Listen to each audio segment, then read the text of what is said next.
materi tentang pemodelan perangkat lunak yang terdiri atas DFD level 0 dan level 1, use case diagram, activity diagram, flowchart, dan class diagram. Oke, baik, langsung saja kita mulai ke DFD level 0 terlebih dahulu. Nah, di sini saya akan menjelaskan alur sistemnya itu bagaimana. Alur sistemnya dimulai dari customer mengirimkan data seperti username dan lain-lain ke proses pendaftaran. Ya, jadi kita bisa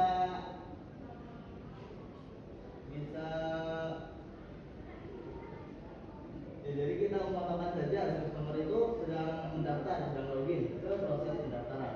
Nah, di proses sistem pendaftaran tersebut mengirimkan laporan pendaftaran ke pemilik.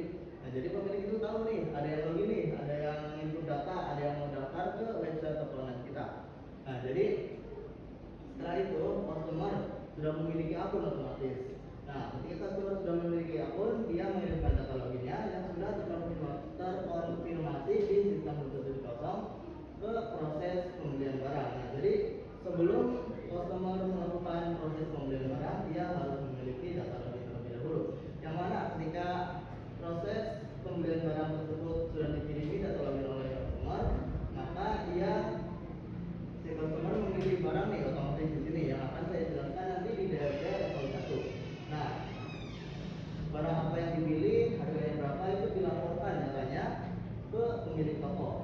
Lalu sistem 2.0 itu melaporkan laporan data keuangan.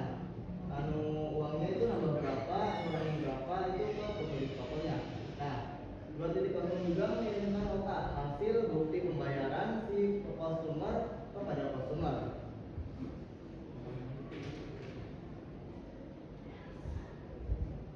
Baik, lanjut di sini ada DFD level 1 untuk proses yang 1.0 yang proses pendaftaran. Nah, DFD level 1 itu apa? DFD level 1 adalah bentuk terperinci, bentuk yang lebih detail daripada DFD level 0-nya. Oke, baik, di sini alur data, alur konsepnya itu mulai dari customer.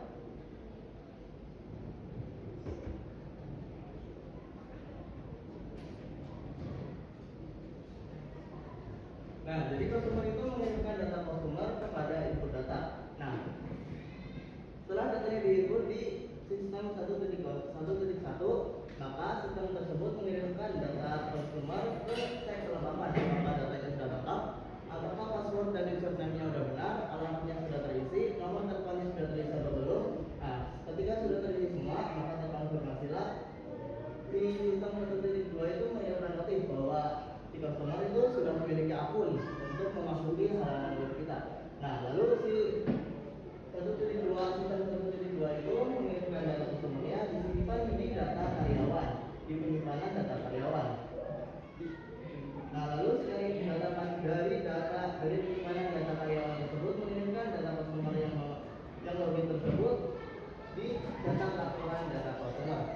Nah, ketika sudah dikirimkan ke sistem 1.3, maka sistem 1.3 tersebut mengirimkan laporan data customer bahwa di toko online kami itu ada customer yang mengirimkan data laporan nih bahwa dia sudah login. Nah, data tersebut dikirimkan ke pemilik toko.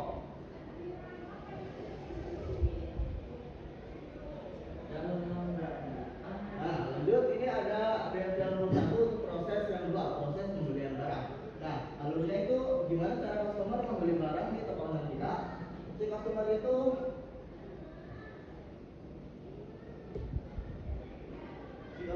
login terlebih dahulu. Nah, login. Nah, terus di proses nih loginnya di 2.1. Tulisannya nggak kelihatan sih. Bentar.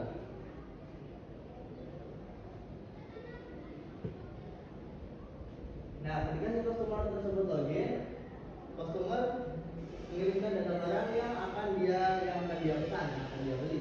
Nah, lalu dicek di sistem persediaan barang.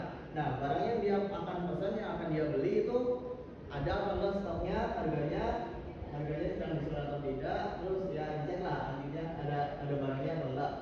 Nah, setelah pengecekan selesai, lanjut pengiriman data barang yang akan dia pesan itu barang apa, dikirim ke sistem 2.3, input data pemesanan. Ya, jadi si customer itu menginput data pemesanan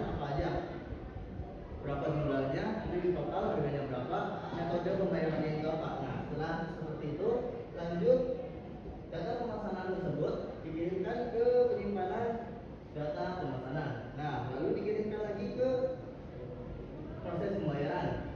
Nah, di proses pembayaran tersebut dia mengirimkan data penjualan. Jadi ketika pembayaran sudah dilakukan, maka data hasil penjualan tersebut dikirimkan ke penyimpanan data penjualan. Nah, lalu si penyimpanan ini mengirimkan lagi data penjualannya ke proses cetak laporan data penjualan. Nah, yang mana nanti bukti pembayaran, bukti penjualannya tersebut dikirimkan ke pemilik toko. Nah, terus penyimpanan data penjualan tersebut juga mengirimkan data penjualan ke 2.5 ke sistem 2.5 untuk mencetak nota, mencetak hasil pembayaran kepada konsumen bahwa pembayaran tersebut sudah terkonfirmasi.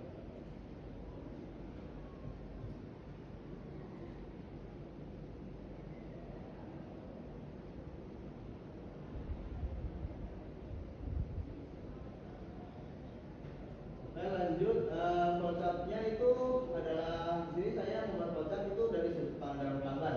Bagaimana cara ia memasuki website kami sampai ia berhasil menerima barang yang ia pesan. Nah, pertama mulai dari start. Lalu si pelanggan tersebut, si user tersebut harus menginput username, menginput password dan menginput email. Nah, setelah email diinput, maka sistem memverifikasi login apakah sudah benar atau belum, sudah valid atau belum. Nah, setelah itu dicek nih di kondisi data valid atau tidak. Nah, jika tidak, balik lagi ke proses penginputan username, password dan email. Nah, jika datanya sudah valid, maka lanjut ke login sukses. Ketika login tidak sukses, maka si pelanggan tersebut bisa memilih barang. Nah, ketika sudah dipilih barangnya, mana yang mau dibeli, mana yang mau dipesan, dicek lagi nih, barangnya tersedia atau tidak. Nah, jika barangnya tidak tersedia, maka dia balik lagi ke pilih barang. Tapi jika barangnya tersedia, dia lanjut ke lengkapi data alamat. Nah, jadi sebelum kita memesan barang, kita harus melengkapi data alamat supaya penjual tahu harus mengirim barangnya ke mana. Nah, lalu lanjut lagi ke siapkan metode pembayaran. Nah, jadi ketika data alamat sudah lengkap, kita harus menyiapkan data pembayarannya itu pakai apa, metodenya apa. Nah, lanjut lagi dicek ada voucher diskon atau enggak untuk potongan harga ya, biar lebih murah. Jika tidak ada, jika ada voucher diskon, maka lanjut ke pakai voucher diskon, lalu barulah check out. Nah, jika tidak mempunyai voucher diskon, ia langsung ke tahap pencekautan. Setelah check out dilakukan, maka barang pun diproses dalam proses pengiriman. Nah, lalu barang diterima oleh konsumer dan selesai sudah, barang berhasil diterima. Oke, lanjut ke use case diagram. Nah, jadi use case diagram itu hubungan antara aktor, antara orang itu, antara pengguna, baik itu admin, pemilik toko maupun user, berinteraksi dengan sistem penjualan toko online. Nah, si pemilik toko itu bisa ngapain aja di sistem penjualan toko online. Si pemilik toko itu bisa login dengan akun pemilik, lalu bisa terima data barang dan terima laporan penjualan dalam sistem penjualan toko online. Nah, lalu si customer bisa ngapain aja di sistem, bisa interaksi apa di sistem penjualan toko online. Si customer bisa login menggunakan akun customer, bisa memilih barang dan bisa transaksi beli barang ya maksudnya. Nah, lalu si admin itu ngapain aja di sistem penjualan toko online. Si admin itu login akun admin, bisa mengupdate informasi, bisa kelola data transaksi, bisa kelola data barang, dan bisa mengelola laporan penjualan. Jadi di sini case diagram itu adalah interaksi antara aktor dengan sistem.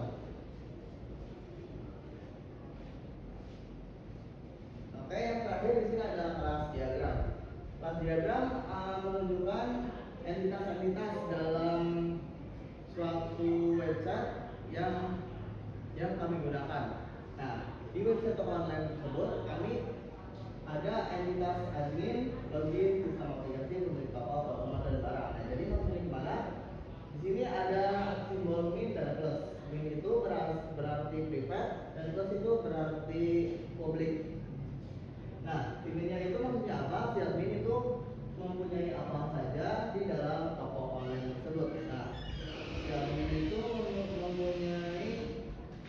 ID admin, mempunyai password, dan mempunyai username dalam toko online tersebut. Yang mana itu tidak bisa dilihat karena private. Nah, si admin itu bisa ngapain aja di toko online. Si admin itu bisa mengelola data barang, bisa mengelola data transaksi, dan update informasi. Nah, untuk melakukan semua ini, untuk berhubungan, untuk bisa mengakses ke barang, ke sistem aplikasi, ataupun ke pemilik toko dan lain-lain, dia harus melakukan login tersebut. Melakukan login terlebih dahulu, yang mana login itu memerlukan data seperti password dan username. Lalu login tersebut aktivitasnya ngapain? Metodenya itu ngapain? Nah, dia itu metodenya mengecek apakah data loginnya itu sudah valid atau belum. Setelah valid, si admin itu bisa mengakses ke sistem aplikasi. Di sistem aplikasi itu ada di sistem aplikasi itu bisa melakukan apa aja. Si adminnya itu bisa mengunjungi dashboard, bisa mengunjungi data barang, data transaksi, report, dan profile. Nah, setelah berada di sistem aplikasi, si admin itu bisa mengelola data barang. Nah, di kelas barang itu si admin bisa merubah, bisa update data barangnya, bisa info data barangnya maupun menghapusnya. Nah, lalu apa sih yang dimiliki data barang? Data barang itu keterangannya apa? Keterangan yang dimiliki oleh data barang itu ada ID barang, nama barang, harga, dan stok. Nah, sama halnya juga seperti admin, customer juga perlu login supaya bisa mengakses sistem aplikasi. Nah, ketika sudah mengakses sistem aplikasi, maka dia bisa memilih barang.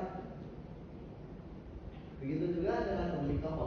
Pemilik toko harus login terlebih dahulu. Ketika login, baru ia bisa menerima laporan data barang dan laporan penjualan dari sistem aplikasi. Oke, mungkin sekian saja presentasi saya. Terima kasih yang sebesar-besarnya dan mohon maaf yang sebesar-besarnya karena mungkin saya sendiri sadar masih banyak yang perlu saya perbaiki. Sekian, terima kasih.